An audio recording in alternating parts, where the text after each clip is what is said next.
제가 이제 그 최근에 우리 정부 사람들을 만나면 이제 그런 이야기 합니다. 과거의 그 시각으로 미래를 보면 틀린다. 경제학은 그런 때를 structural break거든요. 구조적인 브레이크식이다. 그러면 과거의 데이터에서 그 프로젝션하는 것은 안 맞는 거죠. 저는 그런 시기에 지금 왔다고 생각합니다. 제가 올해 이제 60이 되는데 60년 동안 살아온 궤적을 가지고 미래를 보면 안 될 것이다. 그 새로운 시각에서 우리 미래를 봐야 한다. 이렇게 생각합니다. 그 이유는 이제 다 아실 테고. 근데 이게 문제는 크지만은 해결 수단은 더 취약해졌다는 겁니다. 이제 불평등만 하더라도 예전에 이제 우리 자본주의의 불평등은 그 나라의 문제였고, 그리고 그 해결할 수단도 있습니다. 예를 들어서 부자에게 세금 많이 매겨서 가난한 사람에게 지급하면은 좀 불평등이 줄이지 않습니까? 근데 지금은 이제 글로벌라이징 돼가지고 그렇게 되면 기업들이나 부자들이 또 빠져나가잖아요.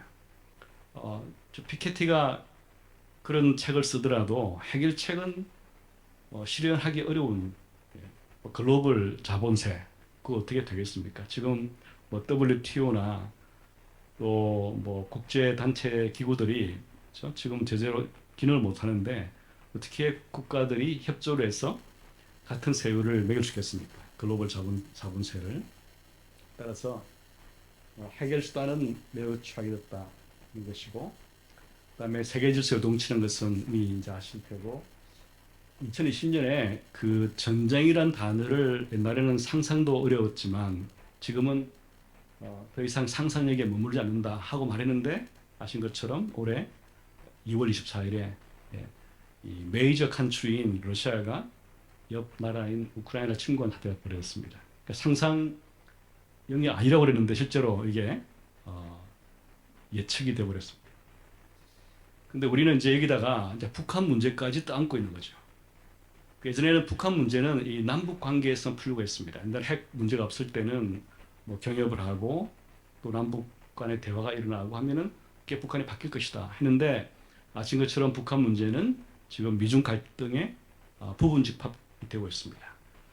거기다가 러시아까지 나와서 이제 중국과 러시아가 가까워지고 대신 이제 서방이나 이런 나라가 제재를 하니까 이제 러시아 북한 카드를 쥐고 있는 거죠. 그래서 최근에는 미국을 자극하겠죠.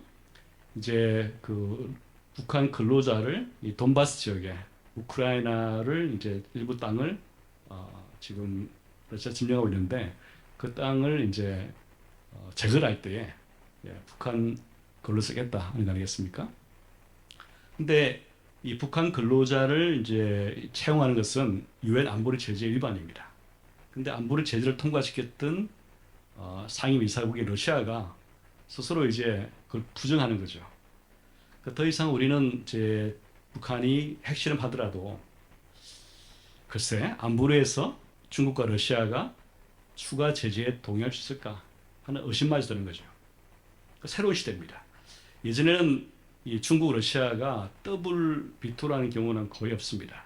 안보리 상임이사국들이 이제 비토라면 안 되지만 두 나라가 함께 비토한 경우는 별로 없었거든요. 근데 지금은 이제 안보리 제재에 북한 문제 올라가면은 두 나라가 공동으로 노 이렇게 한 시대입니다. 근데 이 핵이란 것은 심각한 문제 아니겠습니까? 우리 생존 달린 문제이기 때문에 이걸 뛰어넘어서 어떻게 해결할 수 있는 방법은 없습니다. 결국 핵 문제는 막 떠들어야 있고 직면해야 되고 또 브레이크 스루 해야 됩니다. 뚫고 나야 되는 거예요. 근데 이걸 풀기 어려운 이유가 이거 북한 문제가 세계 질서와 엮여 있는 것도 있지만 또 남한 내에서는 북한 문제만큼 사람들이 갈리는 이슈를 찾기도 어렵습니다. 보수와 진보 그러면 이게 나누는 가장 큰 기준은 북한에 대해서 어떻게 생각하느냐 물어보면 압니다. 따라서 이게 풀기가 너무 어려워진 거죠.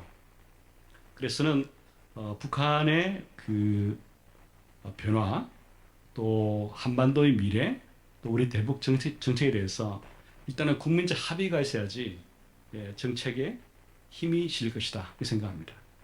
그래서 오늘 제가 주로 말씀드릴 내용은 우리가 합의할 수 있는 또 공감할 수 있는 그리고 실현 가능한 대북 정책이 뭔가 하는 점에 말씀을 드리고 여러분들의 질문도 받고 코멘트 듣겠습니다.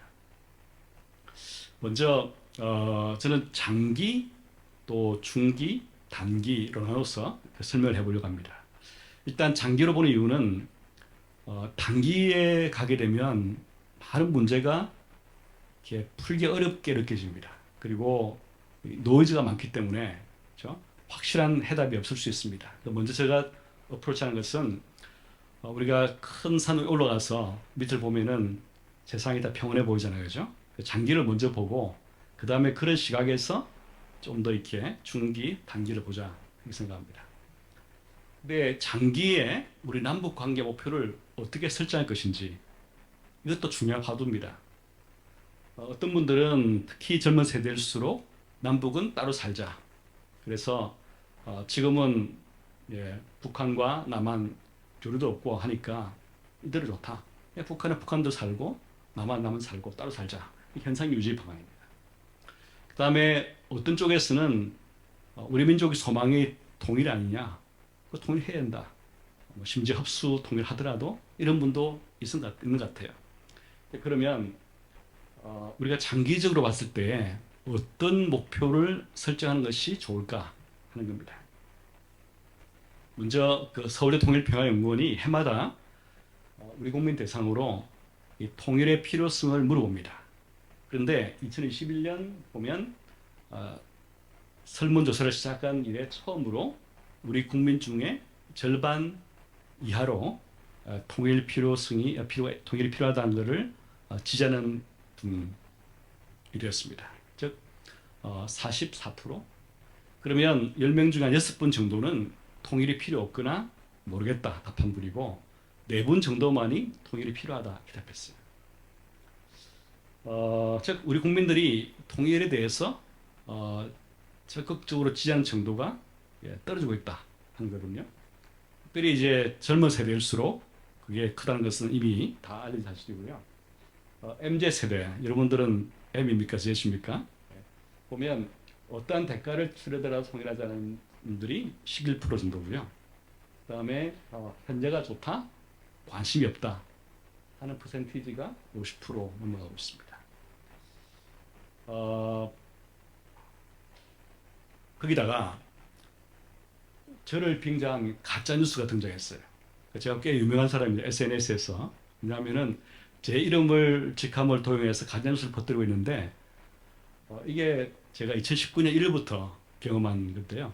그때 이제 미국에 회의가 있어서 갔거든요. 근데 밤에 호텔에 돌아왔던 분이 이게 제가 쓴 걸 만나면서 이제 문자, 카톡을 막 보낸 거예요. 그거 보니까 가짜 뉴스예요. 이제 그날 밤새도록 호텔에서 이 네이버 다음에 퍼진 이 가짜를 지우느라고 밤을 꼬박 샜습니다. 그 다음날 또 회의도 하고 제가 뭐 하고 있느냐. 근데 이게 북한을 연구하면은 이런 고통은 숙명입니다. 그렇게 안 하면 북한을 할 수 없어요. 제가 학생들이 북한 연구를 하겠다 그러면 박사 과정에서 하지 말라고 그래요. 왜냐하면 다른 경제학자가 전혀 고민할 필요가 없는 문제를 고민되는 가짜 뉴스 같은 것도. 어떤 내용이냐면은 급진적이든 점진적이든 통일하게 되면 우리가 너무 많은 비용을 치러야 되니까, 즉 우리 월급의 절반을 떼주니까 그런 통일을 왜 하느냐 하고 퍼뜨리는 거예요. 근데 제가 추적해 보니까 이분들 어떤 분들이냐면은 예전엔 통일을 적극 지지하는 계층이었습니다. 즉 보수, 좀 극보수 이런 분들 있지 않습니까? 옛날에는 통일하자고 막 그랬다가 갑자기 통일이 필요 없다. 뭐가 그렇게 바뀐 것이냐? 제가 보니까 지난번 정부의 정책이 좀 친북을 본 거죠. 그러니까 친북이니까 반북을 해야 되겠다. 그래서 통일이 필요 없다 하는 논리로 극단적인 보수가 끌고 가는 거예요. 그게 재형과 직함을 도용해서 퍼뜨린 거예요. 그래서 제가 매일마다 이 검색에 지우고 있습니다. 아직도 지우고 있습니다. 근데 이 단톡방에 퍼뜨린 거는 어떻게 잘 찾기 어려워요. 즉 지금 통일에 대해서 우리 국민들이 극단적인 보수차도 필요 없다는 분들이 생기고 있고, 젊은 분들은 더 그런 게 많고, 전체 국민으로 볼 때는 10명 중에 한 4명 정도만이 통일을 지지한다. 자, 그 다음에 두 번째 이제 현상 유지 이 방안은 현상 유지란 것은 결국 우리가 이대로 계속 할 수 있을 때 하는 거 아니겠습니까? 근데 북한은 어떻게 표현하면은 우리를 가만히 내버려 둘 수가 없어요. 예. 결국 우리를 따라다니면서 예, 뭘 하자고 아니면 때로는 겁박할 수도 있고 말이죠. 그러니까 우리가 현상유지 하고 싶다 해서 되는 게 아니에요. 어찌 보면은 헌팅 독입니다. 예. 짖고 물리고 할 수도 있고 또 친해지면은 사이가 좋게 예, 갈 수도 있고. 그러니까 어떤 면에서는 우리 현상 유지를 할 수 있는 그렇죠? 그런 장기적인 툴이 없습니다.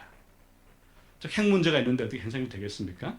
남한과 북한은 따로 살도 관계없이 이거 되겠습니까? 우리는 북한 비핵을 하려고 할 것이고 북한은 싫어할 것이고 또 북한이 비핵화하지 않고 있으면은 제재를 계속 받게 되고 그 북한 경제가 어려워지니까 또 어떻게든 남한으로부터 뭔가를 또 기대할 수도 있고 이런 관계 아니겠습니까?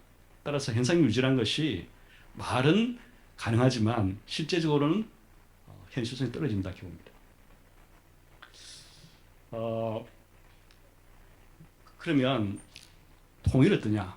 이 통일은 우리가 통일이란 말을 하게 될수록 북한은 거부하겠죠. 예. 북한의 수용성의 문제입니다. 그 장기에서 우리가 원하는 목표란 것은 북한도 동의하고 우리도 좋은 그런 방안이 되겠습니까? 거기다가 이제 주변 열강들도 뭐 미중, 그렇죠? 뭐 러시아, 일본도 동의할 수 있는 그런 상태가 좋겠죠.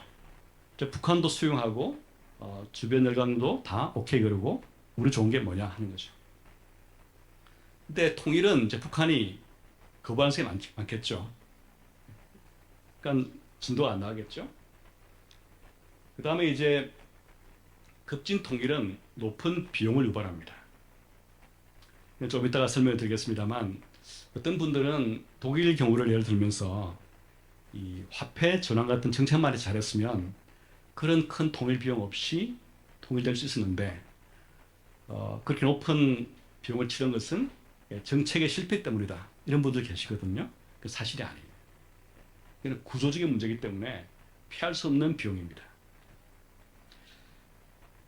따라서 이 통일을 앞세우게 되면 우리가 통일을 추구할 수 있는 툴도 없는 상태에서 북한을 괜히 자극하고 주변 강국들도 수용할 가능성이 없고 그렇죠? 저는 이 통일한 것은 이 정책 목표라기보다는 컨틴전시 플랜 같아요. 그냥 플랜 B란 거죠. 통일은 우리가 프리페어하는 것이고 준비하는 거죠. 하지만 지금 말씀드릴 장기적인 목표인 통합은 퍼스해야 됩니다. 퍼스. 하나는 프리페어, 하나는 퍼스라고 봅니다. 그게 뭐냐? 좀 전에 말씀드린 것처럼 통합입니다. 통합. 저는 최근에 그 8.15 경축사에서 대통령께서 담대한 구상 좋은 것 같아요. 근데 조금 순서를 바꿔서 어땠을까? 어떻게? 먼저 좀 장기를 말씀하시고 남북 관계의 장기 목표가 어떤 것인지를 말씀해서 이 장기는 크게 잡음이 없잖아요. 그 상태에서 좀 이렇게 구체적인 정책을 왔었으면 어땠을까 하는 생각이 들긴 듭니다. 오늘 김여정이 이제 어리석은 말이라고 또 배웠지만 북한은 본래 그러니까. 근데 통합이라는 것은 뭐냐면 이제 이건 어떻게 말을 쓰는 것은 우리가 정책 정보를 바꿀 필요가 있습니다만 이제 경제학에서 통합이라는 것은 이제 경제적으로 두 지역이나 두 나라가 엮여지는 거예요. 통합하는 거예요. 그러면 그 지역도 그 나라가 다 경제적인 혜택을 누립니다. 이유를 생각해 보시면 유럽연합이 이제 커지면서 가입하게 되면은 가입한 국가들이 혜택을 누리게 되고 또 가입 허용 국가도 혜택을 누립니다. 서로 윈윈한 거죠. 특히 북한은 더 그럴 거예요. 급속한 경제 성장이 있을 것이고 남한도 편이 큽니다. 그 다음에 경제 통합을 하게 되면 영구적인 비핵화를 할 요인이 커지겠죠. 북한으로 볼 때. 그러니까 지금 우리 정부에서나 저도 마찬가지고 이 CBID 이게 얼마나 중요한 목표입니까? 그죠? 근데 이 CBID가 퍼머넌트한 비핵화는 아니에요. 왜 그럴까? 북한에 있는 핵무기까지도 가장 어려운 그렇죠? 이미 보유한 핵무기, 핵물질까지 다 폐기했다 치자. 그래서 이제 제재가 풀리고 남북 경협하고 그러면 북한이 다시 핵을 만들면 그만이에요. 즉 이미 기술도 있고 말이죠. 돈도 이제 경협을 해서 또 북한 경제 발전함에 따라 들어오게 되면 다시 만들면 그만이에요. 이제 CBID가 영구적 비핵화 아니에요. 그러면 다시 이 지난한 고통, 이 어려운 과정을 또 겪어야 되는 거예요. 결국 영구적 비핵화라는 것은 북한이 구조적으로 핵을 가질 이유가 없을 때 가능한 거예요. 경제가 통합되어 버리면 그런 핵 개발의 유인이 사라지겠죠. 우리가 핵을 가지지 못한 이유가 뭡니까? 북한이 있기 때문에 한국에 핵무장 마련해 오지만 우리 스스로 그 이유 아니고 핵무장 안 하려고 이거 없잖아요. 그죠? 예를 들면 우리가 핵무장할 경우에 경제적 코스트 얼마나 크겠습니까? 그거는 한국 경제가 세계 질서에 편입이 되어서 거기에 같이 숨쉬고 활동하면서 이걸 누리고 있지 않습니까? 또 그게 일종의 이제까지는 스테빌리티를 준 거 아니겠습니까? 그러니까 북한이 그런 상태가 되어야지 영구적 비핵 가능한 거예요. 그 다음에 통일로 가는 바람직한 길이 통합이란 다리를 건너가는 길입니다. 우리가 통일을 생각할 때 이런 식으로 나눠볼 필요가 있습니다. 이 급진 통일은 독일처럼 경제 통합과 통일이 동시에 일어나는 경우입니다. 급진 통일이에요. 점진 통일은 이 경협을 하고 그 다음에 경제를 통합시키고 그 이후에 정치적으로 통일의 경우는 이 점진 통일입니다. 이 둘을 구분하는 것이 매우 중요합니다. 이 급진 통일은 높은 비용을 유발하지만 점진 통일은 높은 편익을 줍니다. 즉 현상 유지를 하자는 젊은 층의 이렇게 여러 가지 이야기도 일리가 있습니다만 어떤 문제가 있냐면은 이 북한 문제를 잘 풀게 될 경우에 편익을 누릴 수 없는 문제였습니다. 즉 이 북한 문제 잘 풀리게 되면은 남한 경제에 큰 도움이 되는데 예를 들면 우리 경제 성장률이 해마다 0.7, 0.8%포인트 추가 성장할 수 있습니다. 제가 이걸 그림으로 해서 이 Y축은 우리가 누리게 될 연평균 성장률의 증가이고 X축은 이제 북한과의 관계 단계입니다. 경협 단계, 통합 단계, 통일 단계인데 이 경협 단계에서는 경제적인 베네핏이 별로 없어요. 하지만 이 통합 단계 들어가게 되면은 제가 0.5%포인트로 약간 낮게 썼습니다만 0.5%포인트를 하더라도 일자리가 3만 개 생기거든요. 해마다 생기는 거예요. 굉장한 어떤 면에서는 북한 특수가 생기는 거예요.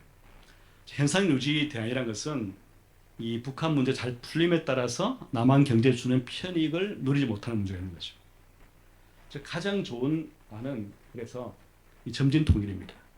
경협을 하고 그 다음에 경제 통합으로 가고 그 다음에 아마 후세대가 이 통일을 결정하는 그런 단계가 가장 좋은 게 아니겠는가 생각합니다. 그래서 저는 우리 정부가 어떤 정부라도 보수나 진보나 간에 현상 유지 안도 아니고 또 갑자기 통일한 것도 아닌 이 북한과의 경제 통합 어떻게 그거를 이제 레토릭 하든지 간에 이제 그런 그 장기적인 목표를 가지고 가자 이렇게 생각합니다.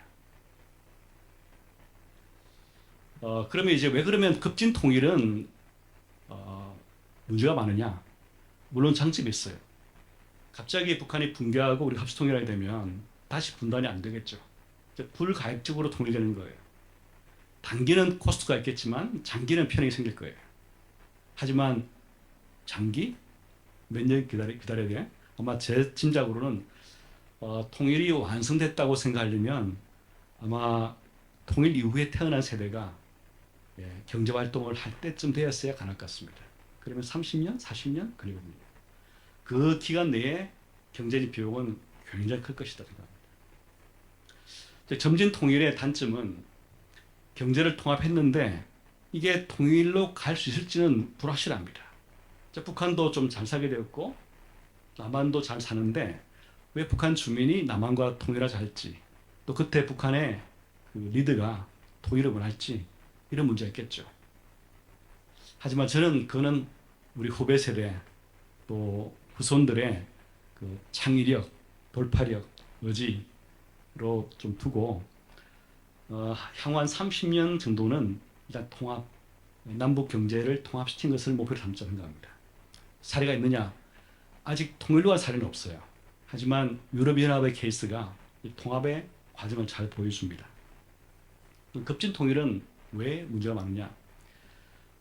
예전에 이제 그 국제투자은행이나 그 다음에 신용평가사에서 찾아와서 저한테 많이 묻는 질문이 갑자기 북한이 붕괴해서 남한이 이걸 흡수를 해야 될 때 과연 그걸 감당할 수 있겠습니까? 하는 물어보는 게 많았어요. 그 제가 이제 되물어봅니다. 그러면 당신들은 당신 고객에게, 한국의 자본시장에 들어와 있는 고객들에게 뭐라고 말할 것 같냐? 이렇게 물어봅니다. 그럼 뭐 이분들이 설명시 웃으면서 당장 돈을 빼라고 한다고 그런 거예요. 그럼 답은 나온 거 아니냐? 한국의 시장이 얼마나 오픈되어 있는데 이런 시장에서 일거에 해외 자본이 빠져나갈 경우에 우리 환율이 1대 지금 1,300 정도잖아요. 앞에 자가 2자가 될 수 있습니다. 3자가 될 수 있을지도 몰라요.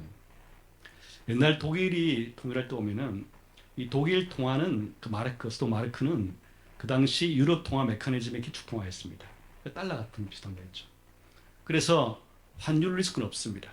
대신에 그때 제가 영국에 살 때인데 그 유럽 통화, 유럽 환율 메커니즘의 기축 통화의 마르크가 이 독일이 금리를 올리니까 그 압력을 견디지 못하고 이태리 화폐인 리라하고 영국 파운드가 튕겨나가 버렸어요. 그때 영국 정부가 그 환율을 방어하려고 수십조 원을 퍼붓는데 결국 손들었습니다. 그때 조지 소로스가 엄청난 걸 벌었어요. 환투율에서 말이죠. 그만큼 파운드나 리라까지 튕겨날 정도의 충격이 있었던 거죠. 근데 우리는 기축통화가 아니잖아요. 그죠? 결국 환율이 그 부담을 다 안아야 되는데 우리 같이 개방 경제에서 그 부담을 안을 수 있을 것이냐. 즉 환율이 2,000 되면은 어떻게 살 수 있을 것이냐. 그러면 정책적으로 금리를 올려야 되거든요.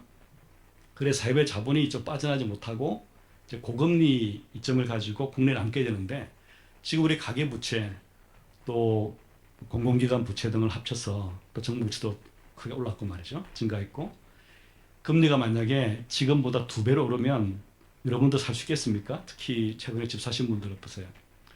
그러니까 이거는 답이 안 나오는 거예요. 당장은 답이 안 나옵니다. 물론 저는 만약에 대통령께서 우리가 뭐 원치 않았지만 북한이 붕괴를 해서 지금 상태에서 협상하지 않으면 통일을 못한다.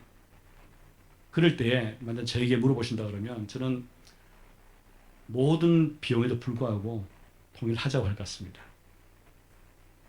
저는 그게 어떤 면에서는 우리 역사 장기로 보면은 바른 결단을 생각합니다. 하지만 그 시기 한 30년 정도에 걸쳐 있는 세대는 허리가 휘어지거나 막 부러질지도 모릅니다.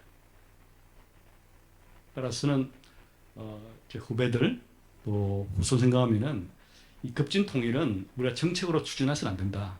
이거는 프리페어하는 것이고 퍼스하는 것은 전면 통일 생각합니다. 간단하게 이제 그럼 이유가 뭐냐? 독일은 이제 통일 당시에 서독이 동독에게 통일 직후부터 해서 지금까지 한 3,000조 원 정도를 보조금을 줬습니다. 근데 남북이 통일되면 아마 이 금액보다 더 많이 들 수 있어요. 그 이유는 이 독일은 인구 구성이 서독 인구가 4, 동독이 1. 즉 통일 독일의 80%가 서독 사람입니다. 4명이 1명을 부양하는 거죠. 근데 남북한은 인구비가 이대이기 때문에 남한 주민 2명이 북한 주민 1명을 부양해야 되는 더 부담이 큰 구조입니다. 거기다가 부양해야 되는 소득의 격차도 훨씬 큽니다. 서독과 동독의 1인당 소득은 100대 30, 근데 남한과 북한의 1인당 소득의 비율은 100대 2.8입니다. 북한은 1,000불이 안 돼요. 소득이. 그러면 우리 남한 주민이 훨씬 우리보다 살기 어려운 북한 주민 1명을 부양해야 되는데 그 부양에 들어간 돈도 훨씬 큰 거예요. 근데 3,000조 원만 하더라도 우리는 감당이 안 되지만 이것보다 더 많다 그러면 감당이 안 되겠죠. 어떤 분들은 용감하게 이 독일 경우를 잘 연구해 보면 화폐 전환율, 일대일 교환 이게 문제였기 때문에 이걸 잘하게 되면 이런 비용 없이도 할 수 있다 이런 분이 계시거든요. 다운표 치고 용감하신 분들이에요. 그 이유는 뭐냐면 이게 그런 정책의 문제가 아니라 구조적인 문제 때문입니다.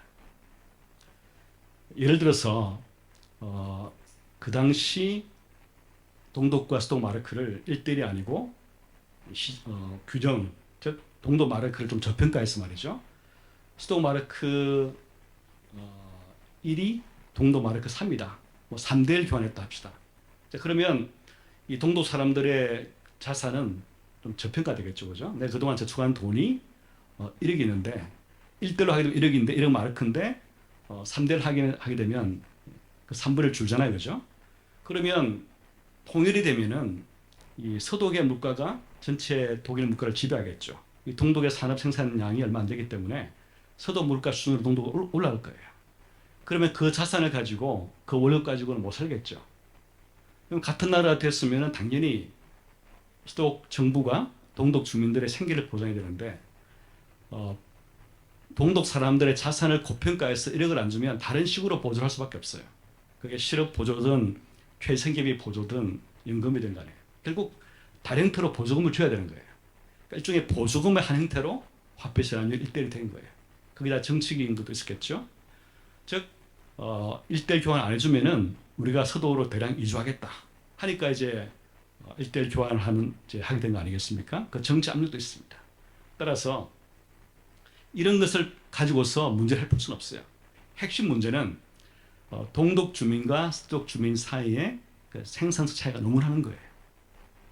근데 남한과 북한 주민의 생산성은 얼마나 차이 날까? 아마 동서독보다 훨씬 클 거예요. 갑자기 통일하게 되면 당연히 그분들을 고용해서 우리 기업이 일을 시키면 아마 월급에 같이 해당하는 일을 못 해낼 가능성이 많습니다. 그 어떤 분들은 아니 교수님 개성공단을 하면 보시면 대부분 기업들이 돈을 벌지 않습니까? 벌었죠. 비결이 있습니다. 뭡니까? 한 달에 130불 주면 됩니다. 그러면 기업들 돈을 벌거든요. 그 130불 한 달에 월급 이상 가치는 해요. 근데 우리가 최저임금 있잖아요. 그죠? 한 달에 150만 원을 주고 북한 주민 고용할 때 그 이상의 값을 살 북한 주민이 얼마나 있을까? 많지 않을 거예요. 그 탈북민에 와서 우리 사회 정황을 보면 알 수 있거든요. 경쟁에서 우리 사회에 적응하는 분들 많지 않아요. 따라서 이거는 구조적인 문제입니다. 통일 비용이 급진적인 상태에서 높은 이유는 구조적 문제지 정책 해결할 수 있는 문제가 별로 아니에요. 물론 제가 전공한 것이 사회주의 체제 이행입니다. 그래서 모든 지식을 총동원해서 어떻게든 3천조 원 아니라 그 이하로 가도록 애는 쓸 수 있겠지만 그렇다고 해서 이것이 3천조 원이 아니고 뭐 500조 원 이렇게는 될 수가 없습니다. 구조적인 문제.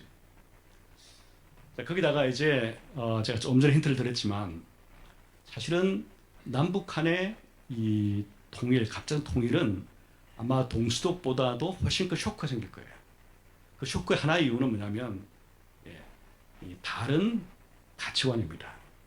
사회 규범이 다른 거예요. 자본주의에 우리가 태어났기 때문에 잘 모르시겠지만 이 자본주의에 사는 사람들은 잘 모르지만 이 자본주의에 새로 적응해야 되는 사람들은 이 자본주의에 의존하는 것이 쉽잖아요. 그럼 어떻게 하는 게 좋으냐? 이걸 위해서 연구를 해봤습니다. 그게 뭐냐면 남북한 대표, 그 남한 대표, 그다음에 북한은 제가 못 가보니까 그 탈북민을 초청해서 이 사회 규범을 테스트해봤습니다.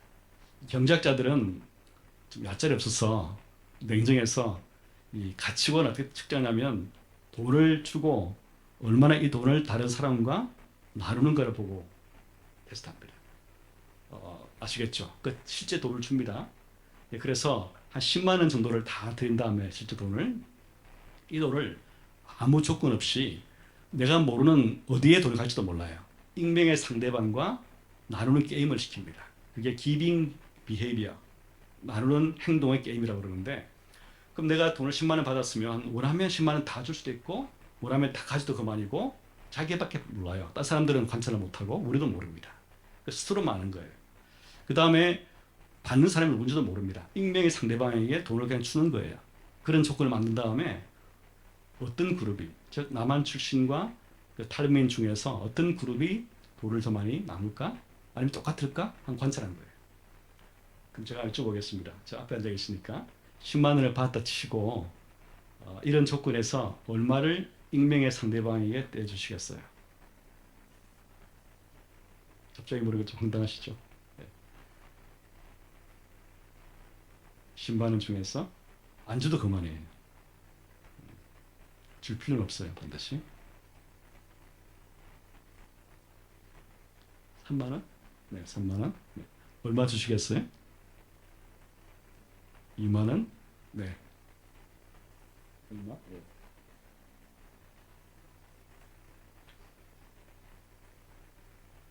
네. 네. 4만 원? 이렇게 물으면 안 돼요. 왜냐하면 공개된 자리에서 이 자기 프레퍼런스를 드리는 것이 좀 그렇잖아요, 그죠? 그래서 아무도 모르게끔 자기 말게끔 해서 판결을 만든 거예요. 실제 이렇게 물어보면 좀 많이 주는 쪽으로 나와요. 그런데 자본주의는 약자리 없잖아요, 그죠? 그래서 원래 정답은 경제학에서는 주지 말라 그렇죠. 0, 그죠? 이 중에서 하나도 안 주겠다는 분은 전공은 아마 경제학, 경영학 택한 사람이 많습니다. 그래서 경제학, 경영 전공자 한 사람들은 이런 게임에서 배제합니다. 왜냐하면 샘플을 오염시키기 때문에. 저도 오염원이기 때문에 이제 경제 경영사 많이 들어오게 되면 안 주는 쪽으로 합니다. 근데 미국에서도 해봤고 유럽에서 봤는데 희한하게도 자본주의 국가에서는 딱 답이 있어요. 얼마가 답이냐면 2만 원, 2만 원. 그러니까 자본주의의 티피컬한 행동입니다. 2만 원. 그러니까 본래 정답은 0인데 2만 원 주는 이유는 그래도 내가 양심이 있지. 이렇게 하고 2만 원을 일종의 양심이 그렇게 불편한 대가로 주는 거예요. 그러면 탈북민은 얼마나 주겠습니까? 이게 질문입니다. 사회 규범의 차이라 했으니까 더 많이 주겠습니까? 적게 주겠습니까? 이거죠. 더 많이 준다는 쪽은 북한의 문화가 그렇지 않느냐?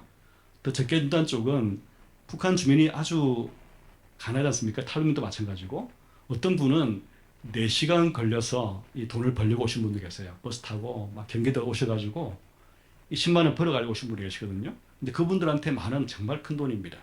그래서 소득 가슬로 생각하면은 덜 줘야 되고 문화 가슬로 생각하면 더 줘야 되고 결과가 어땠을까 하는 겁니다. 그림이 다 보여주고 있죠. 이미 답을 말씀드려가지고 제가 시간만 있으면 좀 더 이렇게 재밌게 하고 싶은데 밑에 파란 선이 남한 출신들입니다. 1 기준 보시면 왼쪽 축 가시면 0.2, 20%, 2만 원이 정답, 2만 원 준 것이 일반 평균이었습니다. 근데 처음에 실험한 사람들이 누구냐면은 한국에 갓 온 탈북민입니다. 오신 지 1년 안 됐어요. 그래서 아직 북한 사고를 하는 분들이 많은데 그분들이 평균 얼마를 내놓냐면 4만 5천 원. 절반을 때렸습니다. 절반. 그 너무 놀라서 그 다음에 한 사람들이 한국에 와 있는 탈북 대학생을 찾아갔습니다. 즉 한국에서 6년 살아서 남한 가치관에 적응도 좀 됐고 그 다음 대학에서 공부를 하니까 좀 더 한국 문화 가치관에 좀 근접했던 가 있는데 이분들이 얼마 주냐면 평균 4만 원 줬습니다. 4만 원. 즉 첫 해 한 것이 이상한 게 아니라 그렇죠? 맞고 그 다음에 이거 상당히 오랫동안 지속이 되는 거예요. 그 다음에 이제 세 번째 그 중간에 새 목표 되는 것은 첫 해 우리가 실험한 한국에 온 분들 대상으로 그분들이 2년 후에 어떻게 바뀌었는지를 찾아갔어요. 해봤는데 2년 동안에 자본주의의 쓰라린 맛을 보고 좀 더 안 주는 쪽으로 바뀌었을 거라고 생각할 수 있는데 거의 바뀐 게 없습니다. 평균 4만 원 줬습니다. 이게 뭘 말하느냐? 이게 정답이 이렇게 맞고 안 틀리고 아니에요. 다르다는 건 다르다 그죠? 즉 북한 주민은 남한 주민에 비해서 훨씬 평등지향적이다 하는 거예요. 근데 이 절반 가량 떼주는 실험 결과는 거의 없습니다. 이 절반이라는 것은 그 가족처럼 친밀한 관계예요. 내 거니까 없을 때 절반 주면은 그게 부부 사이의 평등 아니겠어요? 아주 잘 아는 유목민들이죠. 유목민들 이런 사람들 절반을 줘요. 근데 북한처럼 인구가 2,500만 되는 큰 나라에서 절반 떼주는 경우는 이건 세계에 처음으로 발견한 사실입니다. 이건 좋은 논문에 실렸어요. 즉 아마 이런 경향은 동수독에 비해서 이 북한이 더 클 것이다. 왜냐하면 일단 사회주의 기간이 길잖아요, 그죠? 사회주의 기간이 북한이 제일 길거든요. 지금 소련보다 넘었습니다. 따라서 사회주의에 이머스되어서 그런 가치관을 갖고 있을 확률이 크고, 일단 북한 체제는 다른 소련 동유럽보다 훨씬 더 평등 지향적이고 좀 강압적입니다. 따라서 이 가치관이 서로 다른 사람들이 정하려면 시간이 걸리겠죠. 즉 일을 열심히 해야 되는데 이게 자기의 인적 자본, 능력도 문제지만 또 가치관도 그런 식으로 잡혀있지 않으면은 일을 충분히 열심히 못하겠죠. 그 200만 원 월급 주고서는 그분을 고용하면 기업은 적자 보겠죠. 이분들이 가치관도 변하고 인적 자본도 축적이 되어서 한국의 노동시장에 들어와서 경쟁해서 조합을 살 수 있으면 그때는 통일에도 아무런 문제 없습니다. 그러나 시간이 걸려요. 오래 걸릴 겁니다. 30년? 40년? 따라 저는 장기적으로 남북 관계 목표는 현상 유지도 어렵고 또 바람직하지도 않고 통일도 마찬가지이기 때문에 저는 일단 경제 통합을 장기 목표 삼자는 겁니다. 어떤 정부가 들었으라도 진보 보수 차이 없이 우리는 북한과 잘 지내고 또 경제를 통합하는 정도의 고를 생각하겠다 하면은 북한을 자극하지 않겠죠. 근데 갑자기 통일 대박 이렇게 말씀하시면 어떤 분이 북한은 얘들 뭐하고 있지? 우리를 잡아먹을 것이냐? 잡아먹으려고 하냐? 이렇게 생각하겠죠. 그럴 필요는 없을 것 같아요. 그러니까 북한에 수용하지 않는 남북간 목표라는 것이 얼마나 의미가 있겠습니까? 그 다음에 이제 그럼 어떤 식으로 정책을 펼 것인가 하는 것은 제가 조금 빨리 넘어가도록 하겠습니다. 일단 이런 시퀀스가 있고요. 간단하게 말씀을 드리면 이 표입니다. 먼저 시장을 통합해야 되겠죠, 그죠? 통합이라는 것은 북한 물건들이 한국에 들어오고 또 한국 물건들이 북한에 가는데 아무런 제약 없다. 이거 아니겠어요? 그게 시장 통합입니다. 이게 이제 가장 기본적인 통합의 단계입니다. 좀 더 지나가게 되면 유로존 같은 경우는 생산에 필요한 요소들, 즉 자본과 노동까지도 통합됐습니다. 즉 헝가리 사람이 프랑스 가서 일을 할 수 있고 말이죠. 이제 유로존이 된 거예요. 예를 들면 거죠. 자본은 뭐 더 통합하기 쉽고 말입니다. 그 다음에 이제 통일은 뭐냐면 이 사회 보장과 재정까지 합쳐지면 통일입니다. 즉 한 달에 따른 것은 세금을 걷어서 같이 쓰는 거예요. 그러면 그건 통일이라고 봐야겠죠. 근데 아직 유로존은 사회 보장 재정까지는 통합 안 됐습니다. 하지만 독일은 통일됐기 때문에 시장 통합, 요소 이동의 자유화, 그 다음에 제도 정책까지 통합이 된 거죠. 그 단계는 뭐냐면 상품 서비스 시장 통합부터 시작해서 그 다음에 자본을 자유롭게 이동시키고 어떤 단계가 되면 노동력도 자유롭게 오가주도록 하고 그 다음에 화폐나 또 재정까지 통합하면 되는 거예요. 그게 일전 통합의 단계라고 볼 수 있겠습니다. 물론 두 가지 문제가 있습니다. 하나는 뭐냐면 유럽은 통합될 때 모든 경제가 자본주의였고 그 다음에 민주주의였습니다. 근데 북한은 그렇지 않잖아요, 그죠? 이게 이제 중기의 과제를 이야기하고 있습니다. 즉 북한이 변해야 돼요. 북한의 제도가 민주주의는 모르겠지만 적어도 시장 경제화 되지 않으면 남북한이 경제를 통합시켜도 편익이 발생 안 해요. 잘못하면 북한이 자본주의하지 하는 밑바인덕에 물붓게 될 수 있습니다. 따라서 우리가 이제 북한 경제가 변할 수 있도록 유도하는 것도 필요한 거죠. 그 다음에 또 하나 문제는 북한이 워낙 저개발국이기 때문에 갑자기 시장을 통합하게 되면 즉 북한 물건이 남한으로 오고 남한 물건이 북한으로 막 가게 되면 즉 북한에 아마 돈 있는 사람들은 아마 물건 사겠지만 돈이 없는 사람들은 막 과소비할지도 몰라요. 따라서 우리는 북한 물건을 자유롭게 구매를 하지만 남한의 물건들이 북한에 들어간 것은 조금 천천히 가자. 그래서 북한이 좀 발전되는 속도에 맞추어 사자 이렇게 생각할 수 있겠습니다. 그런 방안은 생각할 수 있겠고요. 그다음에 이제 단계로 오면은 단기 정책은 결국 핵심이 북한 비핵화라고 볼 수 있겠습니다. 이거는 건너뛰는 문제가 아니에요. 지난 정부에서는 일부 이제 그런 말이 나오기도 했습니다. 즉, 우리는 북한하고 잘 지내고 경협을 하고 미국은 제재를 하고 그래서 배드캅, 뭐 굿캅 이런 식으로 하자. 역할 분담론 있지 않습니까? 근데 그거는 판타지 소설입니다. 예. 국제 질서에서 그렇게 행동을 예쁘게 하는 나라 강도가 없습니다. 예. 그 우리가 상상할 수 있는 판타지 소설입니다. 그 다음에 이 제재와 경협이라는 것은 서로 상충됩니다. 이 제재가 뭐냐면 경제적으로 압박을 주는 거 아니겠습니까? 그걸 통해서 북한 비핵화를 유도하는 것인데 경협을 하게 되면 압박이 주는 거죠. 그 북한이 왜 비핵화에 나서겠습니까? 즉 제재와 경협이 충돌되는 결과를 낳음으로써 오히려 북한 비핵화를 막는 효과를 내는 거죠. 즉 북한 비핵화를 건너뛰고 이 문제를 위해서 할 수 있는 방안은 없어요. 이 직면해야 됩니다. 즉 북한 핵 개발과 또 정상 국가와는 양립이 불가합니다. 그 이유는 북한 핵을 계속 갖게 되면 미국이 제재를 풀어줄 이유가 하나도 없습니다. 안 풀겠죠? 국제금융기구 가입 못하겠죠? 자, 국제금융기구 가입 못하면 북한 내부에 큰 규모의 상업 자본이 못 들어갑니다. 한국의 대기업이 북한이 개혁 개방되지 않는데 들어가서 큰 투자하겠다. 가능성 제로입니다. 인도적 지원 사업을 하겠지만 이 상업 투자는 거의 아니고 0일 겁니다. 할 수가 없어요. 딴 나라도 더 마찬가지입니다.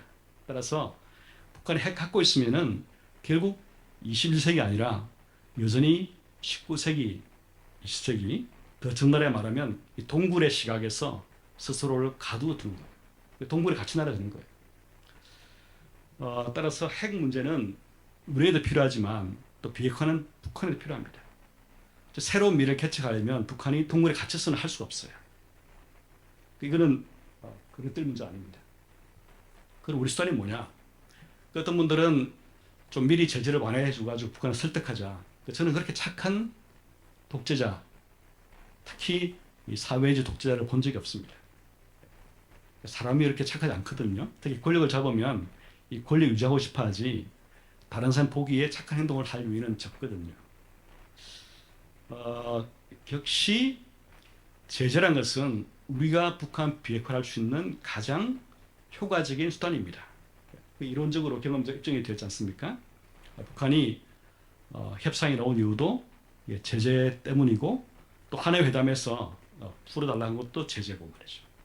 따라서 이 제재는 계속 하면서 이 북한의 협상이 나올 수 있도록 해야 됩니다. 물론 제재란 것이 지금부터 시작해서 CBID를 할 때까지 절대 안 풀어주겠다. 그것도 불가능한 시도입니다. 될 수가 없겠죠. 즉 북한이 제재 일부 비핵을 하면은 그에 마땅한 제재를 부분적으로 해줘야 되겠죠. 그렇게 이제 병행을 해야 되겠습니다만 이 제재란 것은 미리 풀어가지고 북한을 설득해 보겠다 하는 시도는 굉장히 무모한 시도다 이렇게 보여집니다. 지난번 정부가 이런 시도를 실제 하진 않았지만 말은 나온 적이 있습니다. 그러면 왜 제재가 효과 있었냐? 이 두 가지입니다. 하나는 북한의 경제 구조고 또 하나는 김정은의 권력 극대화를 해서 스스로 어떻게 생각하는지 하는 문제입니다. 두 번째로 먼저 말씀을 드리면 제가 2016년 1월 달에 북한이 핵실험을 했을 때에 잠이 안 왔습니다. 제가 2015년 찍은 사진을 보니까 머리가 까만 색깔이 많더라고요. 근데 2016, 17년에 급격하게 머리가 하얘지셨는데 그 현상은 김정은 스트레스 때문입니다. 제가 수업하다가 농담으로 학생들한테 제가 하루에 가장 많이 생각한 사람이 누구였냐 이렇게 물어봤거든요. 우리 학생들은 참 순수해서 사모님 이러는데 아니다. 2016, 17년, 18년 지금은 조금 덜 그럽니다만 그때는 잔학계나 김정은 생각이었습니다. 사랑해서가 아니라 어떻게 김정은이 뭘 할 건지를 예측을 해서 그걸 뭐 하는 것이냐. 특히 전쟁이라면 안 되잖아요. 제가 2016년 1월 달에 칼럼이 경제 제재를 해야 한다는 칼럼이었습니다. 근데 그 전에 제 칼럼은 북한과 더 경협을 하는 등 인게이지 하다고 썼습니다. 근데 4차 핵심 하는 걸 보고서 이대로 가게 되면 한반도에 전쟁이 날 수 있다. 어떻게 막을 것이냐? 지금은 경제 제재밖에 방법이 없다. 결론 내리고 하자고 썼습니다. 근데 그게 유엔 제재에 많이 반영이 됐어요. 여러분들이 제 칼럼 보시면 제 칼럼이 나온 다음에 그 다음에 유엔 제재가 들어갔는데 여하튼 그 하게 된 모티브는 이겁니다. 김정은이 핵 경제 병진 노선했다지 않습니까? 그 핵 경제 병진은 뭐냐 하면 냉정히 보면은 국가 노선 같지만 김정은 생존 코드입니다. 생존 코드. 그렇죠? 뭐냐? 핵을 쥐고 경제를 동시에 쥐면 나는 장기 집권할 수 있겠다는 거 아니겠습니까? 핵을 쥐면 외부 세력으로부터 자기를 보호할 수 있고 경제를 쥐면 내부에 불만이 없으니까 나는 둘 다 딱 쥐고 계속 가겠다 아니겠습니까? 근데 저의 생각은 뭐냐면 핵 경제 병진 노선, 김정은의 생존 코드를 핵 경제 상충 구조로 만드는 겁니다. 핵을 쥐면은 경제를 포기되고 경제를 얻으려면 핵을 놔야 되고 그런 구조로 만들자는 겁니다. 실패했느냐? 아니에요. 지금까지 김정은이 크게 도발을 하지 못하고 핵실험하지 못하고 그나마 인테림, 임식이지만 이런 평화가 있는 것은 결국 제재로 김정은을 새장수에 가두기 때문입니다. 그래서 김정은을 제가 새장수의 새라고 불렀습니다. 제 칼럼에서 새는 마음대로 노래 부를 수 있다. 자유다. 그런데 우리가 새가 노래 부르는데 우는데 얼마나 귀를 기울입니까? 필요가 없어요. 우리가 봐야 할 것은 구조다. 새장의 구조가 더 중요하다 해서 지난 정부에서 괜히 이 새장문을 열려고 시도를 하지 말라 경결했거든요. 단기 비핵화를 건너뛰어서는 안 돼요. 이거 해결해야 됩니다. 어떻게든. 하지만 그것이 너무 과도해서 우리가 CBI들을 다 한 다음에 제재를 풀어주겠다. 그건 임포서블합니다. 결국 이제 어떤 식으로든 협상에 와서 이제 맞추어 나갈 거예요. 자, 그 다음에 이제 이런 어떤 그 그림은 보시면 되고요. 지금 북한 무역 규모가 피크 때의 한 5% 정도로 떨어졌습니다. 95가 없은 거예요. 물론 제재에다가 2020년부터 코로나 때문에 무역 봉쇄를 했지 않습니까? 그래서 이 100에서 한 5 정도로, 한 8 정도로 떨어졌습니다. 90 이상이 없어진 거예요. 이게 맞느냐? 얼마나 충격받았을까? 사실은 북한 경제를 누가 더 잘할까요? 김정은보다 남한이 더 잘합니다. 어떻게? 우리 모든 걸 보니까. 뭐까지? 위성까지 들어보고 그런 거예요. 근데 야간 조도를 이용해서 북한 성장률을 보면 북한이 제조업이 2017년, 18년, 19년 제재 때문에 한 20% 감소한 걸로 봅니다. 한국은행이 북한 경제 성장을 추정하고 있습니다만 어떤 분들 그것도 못 믿겠다는 분이 계시잖아요. 그죠? 하지만 이 위성 사진에 나온 야간 조도는 누가 어떻게 할 수도 없고 말이죠. 그다음에 탄소, 그렇죠? 탄소 배출을 보면은 경제 활동 알 수 있거든요. 그런 자료도 있습니다. 우리가 동원한 것은 이제 북한이 내놓은 자료나 북한이 하는 말이 아니라 이런 객관적인 데이터 통해서 북한을 볼 수 있거든요. 보면 이런 그 단기적으로 또 제재, 코로나 중이 크다는 것은 확인할 수 있습니다. 그럼 어떤 전략이 필요하겠느냐?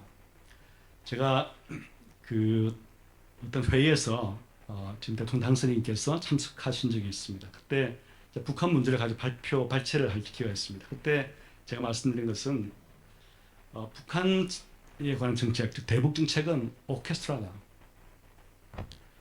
그래서 다양한 정책들을 복합적으로 사용하고 순차적으로 정리를 해야 된다. 이렇게 말씀드렸습니다.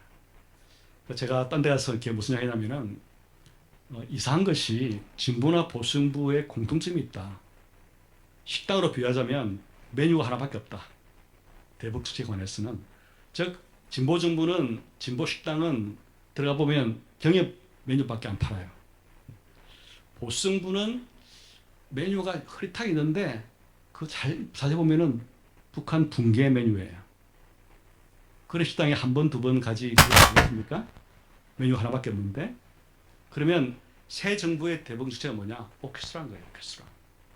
메뉴가 무궁무진해서 손님이 들어오면 그 손님의 상태를 보고서 어떤 메뉴까지 만들 수 있을 정도로 능수능란해야 돼요. 저는 그게 오케스트라를 표시했습니다. 그럼 제가 생각하는 그런 정책의 필러가 뭐냐? 제재, 그 다음에 북한의 경제개발 프로그램, 북한의 체제 안전 보장, 그다음에 디터런스, 억지 정책, 이거를 단계에 따라서 순차 복합적으로 쓰는 거예요. 그래서 앞으로 진보나 보수나 관계없이 또 하나 단품 메뉴만 파는 식당을 하지 말자. 그런 식당은 빨리 망해야 되고, 새로운 식당은 무궁무진한 메뉴를 마음대로 쓸 수 있게 해야 된다. 그래서 장기적으로는 통합, 단기적으로는 북한 비핵화 하는데, 그런 비핵화의 메뉴는 매우 다양하게 오케스트라처럼 가져가자 하는 생각입니다. 그러면 그 중간에는 뭘까? 중간에는 결국 북한의 경제 구조가, 또 북한 사회가 좀 개방적으로 또 시장 경제 쪽으로 변화해야 돼요. 그래야 통합이라는 의미가 있지 않습니까? 그러면 그게 어떻게 가능할 것이냐? 자, 그러면 우리가 북한이 만약에 일부 비핵화하면은 제재가 풀어지게 되고, 일부, 그 다음에 그걸 통해서 경협을 할 수 있겠죠. 그때 어떤 경협인가가 매우 중요합니다. 제가 하나 힌트를 드리면, 지금 북한 주민들을 어떤 인간형으로 부를까? 아마 옛날에 북한 주민들의 인간형은 호모, 주체, 인간입니다. 그러니까 주체 사상형 인간이겠죠. 무조건 충성하는 겁니다. 지금 북한 주민의 인간형은 뭘까? 아마 호모 에코노미쿠스입니다. 경제하는 인간입니다. 탈북민뿐만 아니라 이제 북한 간접적으로 이제 북한 주민들을 이렇게 물어보면은 자기 삶의 거의 대부분의 관심이 어떻게 먹고 살까, 잘 살까 아닙니다. 해외파인 근로자를 이렇게 간접적으로 이렇게 접촉해서 물어보면은 돈을 모아서 북한 들어가서 지금 자기 집을 좀 더 늘려보는데, 좀 늘려보고 싶다. 한 칸짜리 집이면 두 칸, 두 칸, 세 칸. 또 북한의 공무원들도 마찬가지입니다. 어떻게 비즈니스 아이템을 잘 개발해서 돈을 벌어볼 것인가. 여기에 모든 에너지를 몰입하고 있습니다.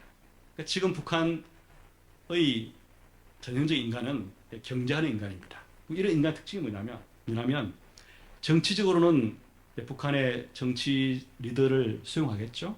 하지만 경제적으로는 I am independent. 내가 돈 벌이는 시장에 살 거니까 간섭하지 마세요. 당신은 정치하시고 나는 시장 활동 열심히 할 거니까 거기는 간섭하지 마라. 이게 북한 주민들의 아마 속마음일 거예요. 즉 시장이란 것은 자유를 주거든요. 또 자본주의를 체험하게 해줘요. 내가 장사를 해보면은 사회주의 할 때는 나의 역할이라는 것은 매우 수동적이고 주는 대로 살았으니까. 지금은 시장에서는 내가 장사 잘하게 되면은 우리 아예 과외시킬 수 있고 쌀밥 먹일 수 있고 고기 사 먹일 수 있고, 내가 잘못하면은 우리 아들 굶게 되고, 그게 이제 가장이 처한 현실입니다. 자기가 주체적인 인간이 되어서 돈을 벌려는 욕구를 가지고 있는 거예요. 실제 그럴까? 그렇습니다. 탈북민 중에서 시장 활동 한 분들하고 안 한 분들이 얼마나 자본주의를 지지할까 하고 하는 것을 이 남한 출신 주민과 비교해 봤습니다. 보시면 이게 이제 시장 경제 지지도, 자본 지지도인데 이게 30은 만점이거든요. 즉 제일 지지도 높은 쪽은 SK, 사우스 코리안들은 남한 출신 사람들이고, 두 번째 높은 사람들이 북한에 있을 때에 시장 활동 한 사람들은 두 번째고 안 한 사람이 제일 낮고요. 또 사회주의를 지지한 사람들은 역순입니다. 즉 시장 활동 한 사람들은 다른 모든 조건을 통제한 상태에서 안 한 사람보다 자본주의를 한 40% 더 좋아합니다. 즉 몸은 북한에 살고 있는데 마음은 남쪽으로 반쯤 기운 사람들이 자생적으로 북한에서 생기고 있어요. 그게 북한 시장화 효과입니다. 이쪽 관계로 문을 많이 썼으니까 한번 읽어보시면 좋겠습니다. 다른 비화도 매우 많아요. 즉 Markets transform North Koreans' mindset입니다. 생각을 바꾸는 거예요. 사실 이 생각이라는 것이 무서운 것이, 이 소련이 붕괴한 것도 고르바초프 때문이기도 하고 여러 가지 또 미소 관계도 있겠지만, 가장 근본적이고 장기적인 것은 소련 사람들이 사회주의를 포기한 거예요. 언제부터? 아마 한 60년, 70년대부터일 거예요. 자본주의를 동경하고 자본주의를 더 나하고 생각하게 되면서 서서히 기반이 침식해간 거예요. 북한도 그런 과정이 있습니다. 김정은 알지도 모르겠어요. 자기 집안이 흔들리는 걸 알 겁니다. 그럴수록 사상투쟁 강조하고 또 이런 공포주의도 하지 않습니까? 그게 그런 시장화의 부작용, 본인 생각에는 을 카운터하기 위한 매질 겁니다. 카운터하기 위한 그런 방법일 겁니다. 장기로는 북한 이대로 갈 수 없어요. 시장화가 갖고 오는 기본적인 구조적 변화 때문에 갈 수 없을 거 보여집니다. 그럼 우리는 어떻게 할 것이냐? 결국 단기적으로는 비핵화, 중기적으로는 기업을 하면서 이제 북한이 좀 더 개방적이고 시장 경제적인 발전을 하도록 유도를 하고 장기 목표는 남북 경제 통합으로 가자 하는 것이 제 생각입니다. 제가 이거 정리했고요. 제가 세 공만 설명하고 마치겠습니다. 30, 네, 30입니다. 저는 통일교육, 여러분 대부분이 젊으신 분들이니까 이제 어떻게 북한을 볼 것이냐 하는 것인데 저는 30으로 봐야 생각합니다. 첫 번째는 공정입니다. 우리가 통일을 민족적인 가치에 기반하게 되면 한계가 있거든요. 그리고 보편적 가치하고 충돌할 수도 있고 또 한국 사회가 다문화 가정이 되고 있는데 얼마나 민족이 이렇게 오랫동안 지속이 되겠습니까? 특히 지금 젊은 분들은 좀 보편적 가치를 추구하잖아요. 그러면 이 공정은 보편적 가치입니다. 근데 그걸 좀 더 저는 적극적으로 생각하면 좋겠습니다. 공정이라는 것을 갑질 금지 차원이 아니라 한반도의 가장 약자인 북한 주민에 대한 공정이 뭐냐 이런 고민을 하면 좋겠습니다. 보편적 가치를 북한에 적용하는데 이 아마르센이라든지 롤즈의 정의론을 따르면은 약자에게 가장 최고의 베네핏을 주는 것이 먼저 주는 것이 공정이거든요. 그러니까 한반도의 가장 약자가 아마 남한에 사는 분보다는 아마 북한 주민이라는 것이 맞습니다. 그러니까 북한 주민을 이 공정이라는 보편적 가치 시각에서 보자는 것이 첫 번째 메시지고요. 두 번째 공간. 제가 스스로 생각할 때 제가 그동안에 2014년부터 쓴 칼럼 중에서 더 베스트가 뭐냐 물어보시면 아마 이것이 제 스스로 생각할 때 부족하지만 베스트 칼럼이 아닌가 생각합니다. 누가 북한의 윌리엄 클락 될까는 겁니다. 윌리엄 클락 잘 모르시죠? 일본의 홋카이도 대학의 초대 총장이었습니다. 그때는 삿포로 아마 농업대학일 겁니다. 미국 분인데 일본에 와서 대학 총장을 하시면서 대학을 만드신 분인데요. 제가 홋카이도 대학에 이제 방문을 가 보니까 윌리엄 클락의 어떤 그림이 있어요. 어떤 그림이냐면 이분이 이제 농업대학이니까 식물 채집을 위해서 학생들을 데리고 갔는데 겨울이었어요. 산에 갔더니만 저 산에 어떤 열매가 보인 거예요. 이렇게 나무에 따자. 근데 너무 높아서 키가 이렇게 안 닿는 거예요. 그러니까 총장이 엎드립니다. 눈 온 산에 엎드려서 학생들에게 자기 등에 올라가서 따라오고 그런 거예요. 근데 일본 사람은 얼마나 또 예의 바릅니까? 절대 안 된다고 그러는데 막 이렇게 하라고 권유를 해서 학생이 신발을 벗기 시작합니다. 근데 이 겨울에 신발을 어떻게 벗느냐? 신발을 신고 내 등에 올라가서 열매를 따라 그랬거든요. 결국 그 그림은 이 학생이 신발을 신은 채로 눈 위에 엎드린 총장의 등에 올라가서 열매를 따는 장면을 그렸어요. 그래서 보는 순간에 이거야말로 우리가 북한 주민을 대하는 태도야겠다. 사실 여러분들이 젊은 분들은 통일되면 북한 사람 때문에 우리 일자리가 더 없지 않을까, 경쟁이 심하지 않을까 걱정할 필요 없어요. 제가 볼 때 여러분들의 우리 젊은 사람들의 역량은 북한 가면 오히려 북한 전체가 사업의 기회로 보일 거예요. 이렇게 돈 벌 기회가 많은 나라가 어디에 있을까 하는 기회의 땅이지 여러분하고 경쟁할 정도의 인적 자본을 가진 북한 주민은 정말 예외적인 사례가 거의 없어요. 그래서 저는 우리 모든 세대에 그렇게 말하고 싶어요. 우리의 등에 북한 주민을 태우고 우리의 어깨에 태우는 그 공감이 바로 통일을 만든 힘이라고 하고 싶어요. 공감으로 보자 하는 것이 핵심이고, 마지막에는 우리 하영수 이사장님도 말씀하셨지만 이제 공전입니다. 통일은 앞으로 어떤 정부라도 남한이 주도하겠다는 것보다는 남북한이 공전하는 미래 설계가 필요합니다. 그래서 이 남북이 함께 누리는 경제 편익을 강조하는 교육과 이를 정책관이 필요하겠다 하는 것입니다. 오늘 말씀 이렇게 마치겠습니다. 감사합니다.